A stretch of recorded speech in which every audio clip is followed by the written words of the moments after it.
We see this crossover between cybersecurity, black hat and white hat, and then marketing and search engine optimization, black hat and white hat. The idea behind black hat marketing, which then lends itself to black hat social media growth, really approaches it from the angle of what you're doing might not be explicitly illegal, but you likely are affecting other users on the platform. And welcome to a new episode of Digital Coffee Marketing Brew. And I'm your host, Brett Deister. If you could please subscribe to this podcast on all your favorite podcasting apps, leave a 5-star review. It really does help with the rankings. And let me know how I am doing. But this week, my guest is Tim, and he is a software engineer who has created some of the most pesky and effective bots to ever be unleashed on social media. Between 2017 and 2022, his agency gained millions of followers for its clients, with generating hundreds of thousands of dollars in revenue. In February 2025, he debuted Framed, a villain's perspective on social media, with the #1 release in social aspects on the internet on Amazon. Framed is Tim's confrontation with the internet age, delivered by a video game cheater who outgrew gaming but never stopped breaking the rules. So welcome to the show, Tim. Hey, Brett. Thanks for having me. And my first question, as all my guests, is, are you a coffee or tea drinker? I'm more of a tea drinker. Tea drinker, do you have any specifics you like, green, black, or are you just like, whatever, I don't really care? Generally speaking, I've really gotten into sparkling teas recently. So especially on the Korean dining scene here in New York City, I found that there are some local producers or bottlers, and I've enjoyed those a lot as an alternative to alcohol forward menus. So is green sparkling tea like sparkling water with tea? Is that how it is? I would say it's more like a de-alcoholized champagne. It really had it still has many of the notes that you would find in a glass of champagne, except no bite. But then of course there is caffeine content as well. Got you. And so I gave a brief summary of your expertise. Can you give our listeners a little bit more about what you do? I'm a software engineer. I spent most of my 20s writing code at a variety of different businesses in different industries. A huge portion of it was spent in the Instagram and social media underworld, where beginning in 2017, I was pulled into this space where misbehavior was rife and people were making large sums of money by violating the terms of service of social media platforms. I was not an inventor of anything in this space, but I was certainly a power user and someone who developed some of the better botting platforms that I used and built a business on throughout the late 2010s. Got you. And so what is black hat marketing? I know what black hat is because it is like the nefarious hackers, but what is it specifically pertaining to marketing? We see this crossover between cybersecurity, black hat and white hat, and then marketing and search engine optimization, black hat and white hat. The idea behind black hat marketing, which then lends itself to black hat social media growth, really approaches it from the angle of what you're doing might not be explicitly illegal, but you likely are affecting other users on the platform. So you're likely violating social contracts, and at worst, you're probably also violating terms of use, which are not laws, but they are provided by private businesses as a condition of using a platform. So black hat marketing really is doing these things that are likely breaking the rules while not being the computer hacker type destructive behavior that maybe we'd commonly associate. So just breaking their TOS, but not actually breaching any of the user data. Yeah, that's fair. And you managed to generate over 500,000 through social media growth strategies. Can you walk us through your most effective tactics that actually move the needle? This number is one that I have proof of, but it's something that while I was doing it, we didn't know what the number was because we were so often looking at the Stripe dashboard of monthly recurring revenue. It's only in retrospect when I was writing the book that I actually checked Stripe one last time and saw we were over 500K. For us, the main learning, or the main, I would say, takeaway was that When you're running a social media automation business or something vaguely related to scraping, the profit margins are exceptionally high. At Shark Social, which is the company that I, codenamed in my book, we're probably talking about an 80% or higher profit margin. This is not totally new for anyone in the software as a service space. But what was useful for us was that we were running a software as a service business, but our customers thought that humans might have been the ones growing their accounts. So there is definitely a little bit of deception there, which I've admitted to. And when it comes to profit, you really are locking people in to a month over month subscription, during which our average customer value was as high as $180. I think during the time period, like there's obviously fat tail, but during the time period, it was definitely over $100, which is pretty good. And so, I mean, even in your book, you mentioned automation. So, and with that, you saying that you use bots to get monthly things. So, how was it successful to use those bots? What were the key metrics that you found to be targeted to be successful in gaining all that revenue? Even as far back as 2016 or 2017, Instagram had some threshold of how many actions any user could take per day. It doesn't matter if it's you sitting there tapping. It doesn't matter if it's me with my bot, just continually doing something just in cyberspace. There were these bounds of how many actions you could take per day before you might face a block or a ban or other types of restrictive action.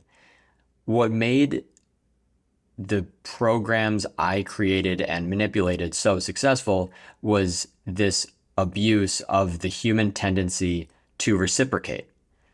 And on Instagram, it was very, very easy to find or to target certain content or certain creators in a niche and say, hey, I can send maybe 300, 250 actions per day to this account and related accounts, and I can expect that I'll receive actions back at a rate of roughly 10%.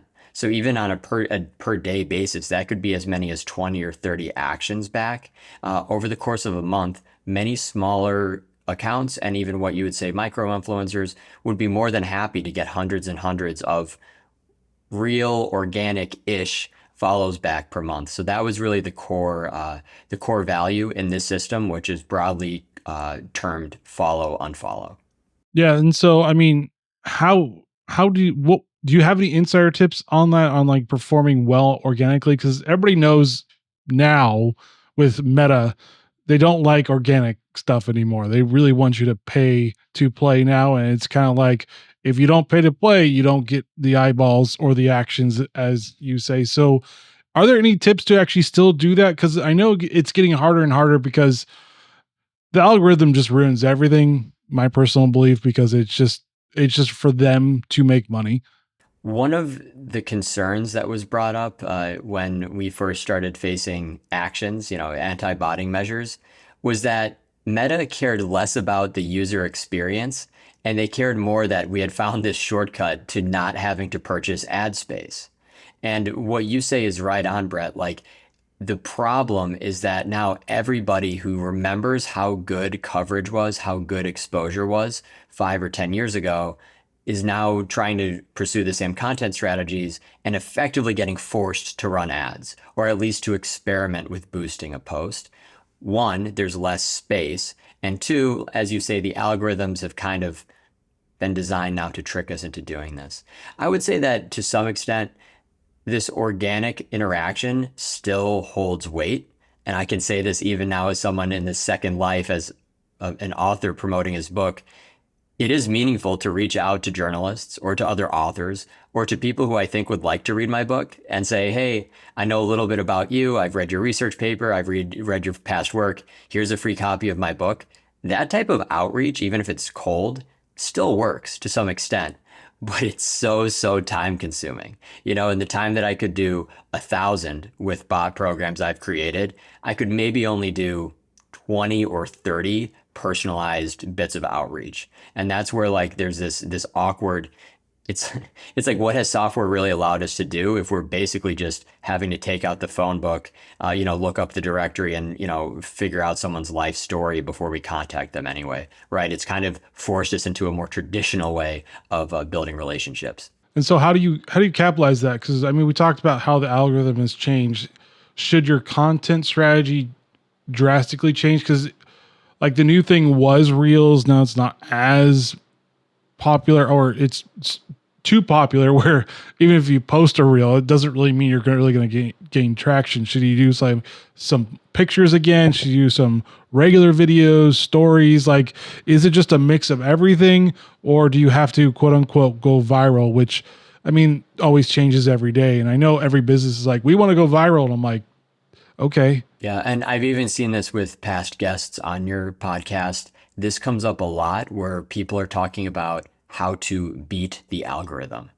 Fundamentally, there is a way because understanding exactly how it works provides some value. But also, it's nearly impossible and it's extremely costly to even hypothetically understand what the algorithm is doing. As you say, Brett, it changes day over day and it also changes in ways that aren't easily explainable in English. So there's no way we can really go and know for sure that a campaign that was successful 7 years ago will be successful in 2025 into 2026. My recommendation is that there's definitely some benefit in trying to be platform agnostic. So creating content, distributing it on several different platforms, and kind of seeing what works. And then I think the ultimate agnostic approach would be to centering things around a mailing list. If you have more written content, if you have richer content that is not based around pictures and videos, we definitely have seen this flight to Substack and Beehive and other similar platforms now where people are saying it's been the easiest new medium to monetize, especially in the last couple of years. So basically, go back to old school email marketing because that thing has been told to ad nauseum that it's going to die, and it still never dies. I mean, I think I've seen that for the past 10 years. It's finally dead. Social media is taking over. TikTok's taking over. And then it's like, well, it's not really dead. It's actually thriving.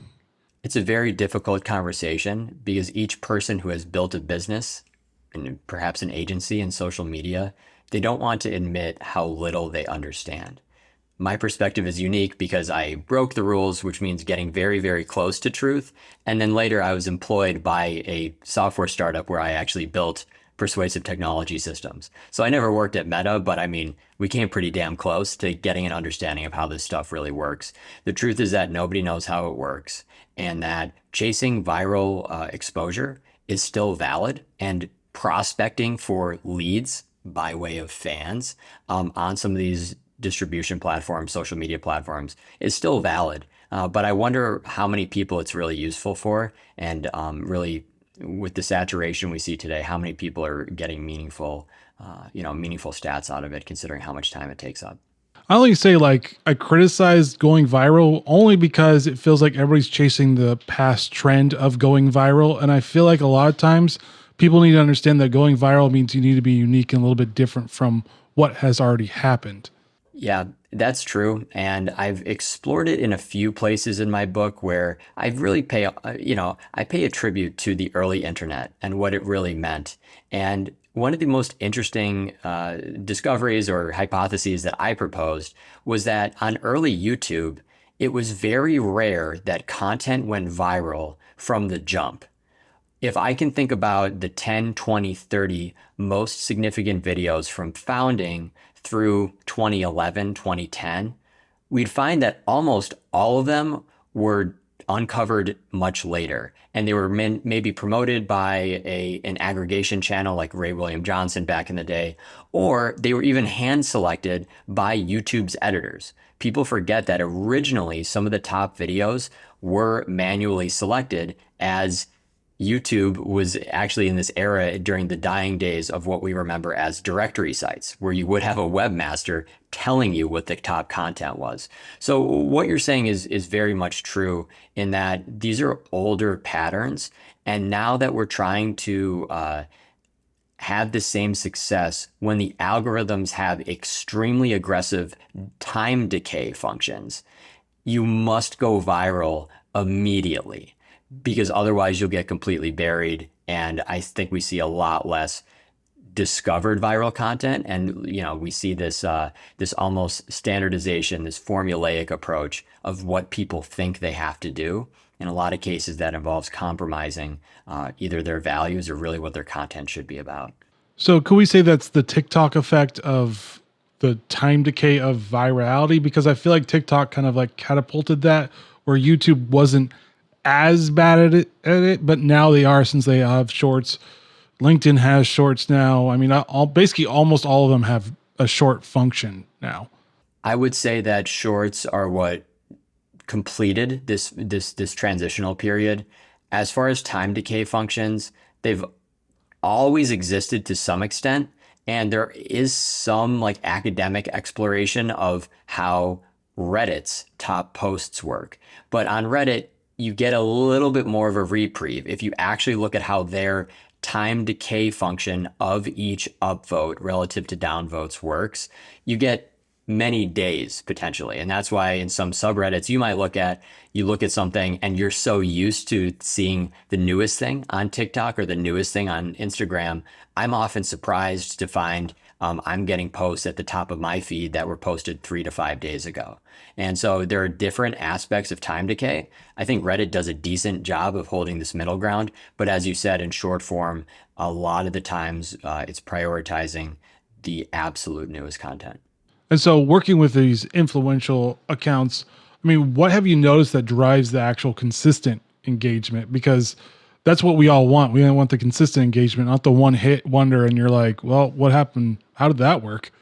If somebody's on a platform for entertainment purposes, and I think broadly a lot of people are, I kind of explore this from, this idea of Plutchik's wheel of emotions, and we're trying to experience this whole entire spectrum of different emotions, but every emotion pretty much has an opposite emotion that is quite negative. So it encourages creators to maybe post things that make people feel on both sides of it, and just broadly saying they want some drama. They want some controversy. And when you have people on a platform who are looking more for this short form entertainment, that tends to perform much better compared to like a 20-minute video on some niche thing that happened during World War II, right? So like we have these broad splits of different users, this partitioning of user groups. What I saw that was most successful during my Instagram phase was overwhelmingly those cheap fast food content type pages. So we're talking about models. So we're talking about things that are perhaps sexualized. We're talking about people who are effectively doing stunts or just like very, very in your face, attention grabbing type entertainment content. And things that are just generally speaking very aesthetically pleasing. So like, hey, we're going to post nice pictures of the beach. Not to say there's anything wrong with this, but I think anyone putting more nuance behind their content on these platforms is probably suffering and finding they have to go to YouTube and they have to build a very niche audience compared to what they're competing against. Does this also rely on like the different genders, male or female? Does it mean that maybe females like more drama than males, or is it just kind of apolitical and it doesn't matter? People just want the drama. People just want, I guess, spilling the tea. In my very, very blue collar research, I found big differences between how this plays out on each platform. Specifically on Facebook, I think we do see this much more demographic based filtering, where if you find yourself in what's been called a filter bubble, those most commonly exist on Facebook for whatever reason, where we find, oh, there's a group, there's a piece of content, and now you're in another group. And the idea behind filter bubbles, or why it's become a dirty word, is that it eventually becomes an echo chamber that tends to be more and more extreme, in that facts go to more like a facts laced with opinion, and then the facts aren't really provable, and it's just conspiracy theories, which, as we know, there's some basis in political and like propaganda type things. On other platforms, I haven't found as strong of a relationship between what one gender is doing versus another. I'm positive that the base feed that one would get on Instagram versus on TikTok, like when you create a new account, of course, it's taking into account your gender because that's one of the only bits of demographic information it has. But how that actually plays out, I'm not sure. Like doing research there would require such resource. It's like the resources required are just crazy, and that's why we can only get these little tiny anecdotes of people saying, "Hey, I created 10 accounts, and here's what happened 10 times," rather than saying, "Hey, we ran 10,000 simulations, and it cost us $1 million." Could that be the next frontier of AI, figuring out like if this actually happens? Because I feel like AI could do this a lot quicker than us doing like 50 to 100 different counts and trying to see which one happens. In understanding social media, if we really want true algorithmic, transparency, and that's something I address in a couple different chapters of my book, starting in chapter 4, which is called Algorithms and Truth, we start saying, what's the platform's responsibility to fact check? Do they have to fact check every piece of the millions of pieces of original content they get per day? Do they have to say this image was manipulated, this text doesn't represent facts? What is the responsibility of the platform? Very controversial. But what we don't realize is that if we live in a world where the platform does have the responsibility, for the platform to actually be providing this information in a way that is explainable in plain English. So not only this is what the content is, but then also this is why Brett was shown this content. I estimate we're probably talking 2 orders of magnitude of compute, data storage, throughput costs to be able to provide that at all levels in a way that was auditable, for example, by a central authority. So yes, as resources maybe become more collected and you get these, let's say we have billionaires who really, really care about uncovering this stuff. Yes, you could throw a ton of resources behind it and better understand these things. But even what we're talking about now is above, way beyond the understanding of many people. It would be hard to make an impact there. And I think we did see Meta try to do some fact checking, but apparently that didn't. Even Zuckerberg admitted that it really wasn't fact checking; it was opinion based, like feeling more. So I'm on the end of apolitical platforms just because people need to figure it out for themselves. I know they use AI to actually do a lot of different types of decisions, but my feeling is do your fact checking. You have AI now. If you really need to use that to fact check, then do it that way. But I think social platforms need to stay out of that. I agree with you on this. The point I make in the book is that we already had 2 generations grow up with the internet and nobody was looking out for us. It was up to us to do fact checking in ways that in 2006 or 2007, when you received like chain email about Lil Wayne being dead or some celebrity being dead, you had to actually dig pretty deep to find out if it was true or not. And I think that was like this major separation of generations of where we had to do the work and form our own opinions, where now later generations have shown up, including older generations in the United States who are newly like tech literate, are now coming with totally different expectations. So I'm with you there. There's no way you're going to keep everyone happy, and there's no way you can establish, universal truth for every piece of content. And then moving on to like shadow banning, because you also mentioned that. And plus, for those that don't know, shadow banning is kind of like you aren't really banned, but you're banned because you don't know that you're actually banned. So it's kind of in the shadows and you just don't know. So how can marketers avoid getting that reach limit from being shadow banned? Because I feel like sometimes marketers are like, why is this getting no reach now? Shadow bans are very controversial because as a public figure, you can also harness this idea of a shadow ban to explain why you're not more popular.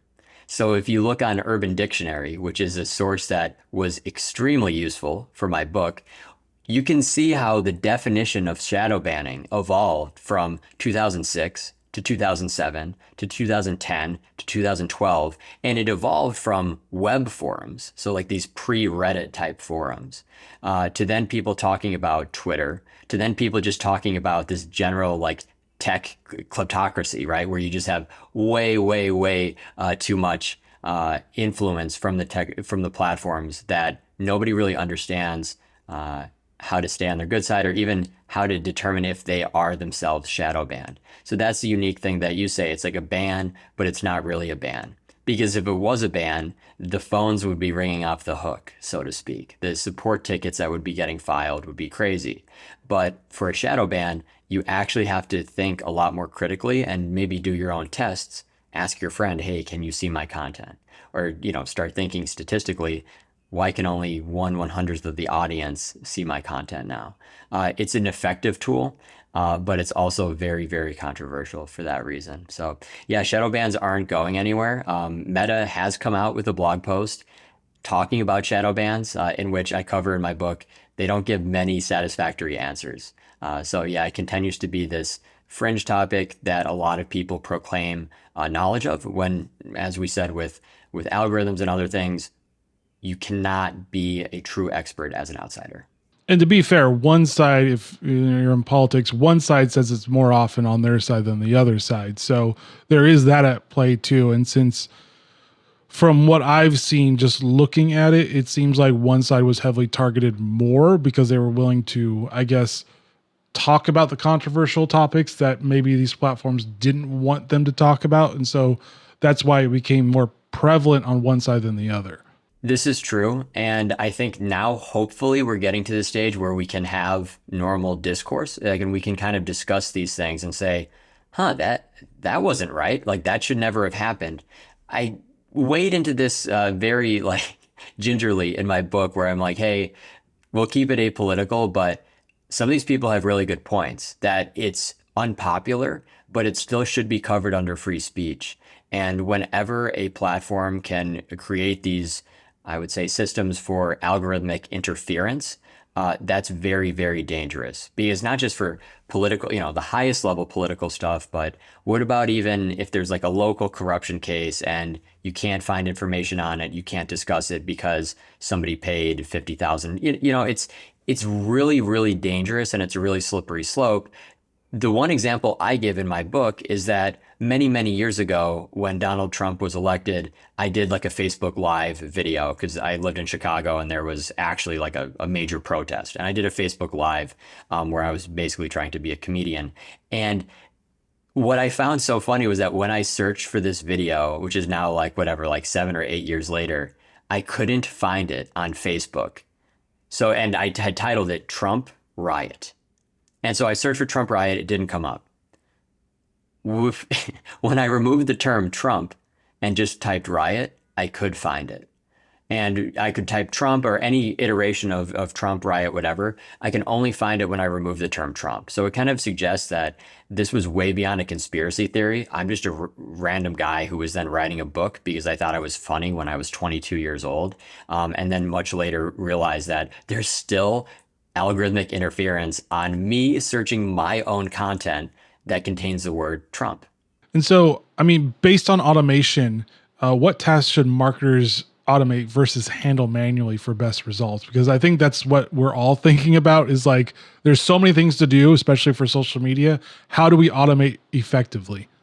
This is really tough. And I realize that you just had a guest who said, hey, you have to use AI or you're going to fall behind as a marketer. I do not subscribe to that philosophy at all. For me, as a writer and someone who spent years focusing on the craft, there's currently no substitute for being a good writer or having a critical thinking ability that enables you to kind of handle things as they come up, right? To have a little bit more dynamicism in your approach to problem solving and to stimuli, whether that's cold emails or whether it's outreach or whether it's just things that happen to you on a daily basis. AI is a tool and automation is a tool, but for me, I can look at my book marketing efforts now and say, anytime I've tried to use any type of automation, it's gone pretty poorly.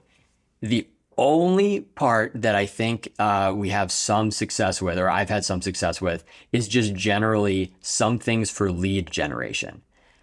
I would struggle to say that generative AI has improved lead generation. People claim that it's improved outreach. I think any person who claims that it improves outreach is just a really shitty writer, because that's not true. And every time I get AI outreach, I throw it away. It looks terrible and it's never actually personalized. It's just using big words and hyphens. Like for me, like lead generation is pretty useful, and I think some automation there. Okay, if you could scrape it and get a little bit more information from the person, if you could actually get their LinkedIn, if I could have maybe some summaries of research, if somebody's an academic, that's nice. But I'm still very much in this pure state where we're going over indexing way too much on AI, and the automation plays that I used at the core of my business, specifically for follower growth, are largely forbidden now. It's almost impossible to do them at scale. If somebody wants to try to do them homegrown on their laptop, there are services specifically on LinkedIn for whatever reason where you can do it. But I want people to know that people like me are out there looking for you. And I know these comments, and you've probably seen them already, where you can tell somebody is running a bot that does a little bit of context and analysis, and then it leaves an AI generated comment. And it's like, what's the point? I mean, I use it for like doing show notes and finding the best stuff for my stuff because it's a good tool and I don't have to spend hours trying to figure all that stuff out. But I do agree with you. I mean, one of my other shows, I actually read the article, but I have AI give me the bullet points, but I still read it. So I understand what I'm talking about and not having AI just do everything for me. So I'm more in a balanced state, but I do agree with you that you need to understand how to write and you need to understand how to critically think, because if you give everything to AI, then you aren't going to be critically thinking ever. Right. People are listening to this podcast. They're wondering, where can they find you online to learn more about what you do and your book? Yeah, Brett. The main place that people could find more about me is probably on Amazon, where I'm selling framed both in the paperback and Kindle versions. We're also currently working on the audiobook, which I'm hoping to release later this summer. Those who do read the book and want to read even more will be happy to know that I do have a Beehive mailing list. So it's timohern.beehive.com. And for much more long form stuff, going back almost a decade now, I have a variety blog at tjohern.com. My main social media platform is actually LinkedIn, and there I'm Tim O'Hearn. And any final thoughts for listeners? Brett, it's been a pleasure to be on this podcast. I know we've been anticipating it for a couple months now, so I just want to say thank you for having me on. Yes, and thank you, Tim, for joining Digital Coffee Marketing Brew and sharing your knowledge on social media, AI, and bots. Thank you. And thank you for listening. As always, please subscribe to this podcast on all your favorite podcasting apps. Leave a 5-star review. It really does help with the rankings. Let me know how I'm doing. And join me next week as I talk about what's going on in the PR and marketing industry. All right, guys, stay safe. Get to understanding how you can use automation to the best ability, and don't get shadow banned. And see you next week. Later.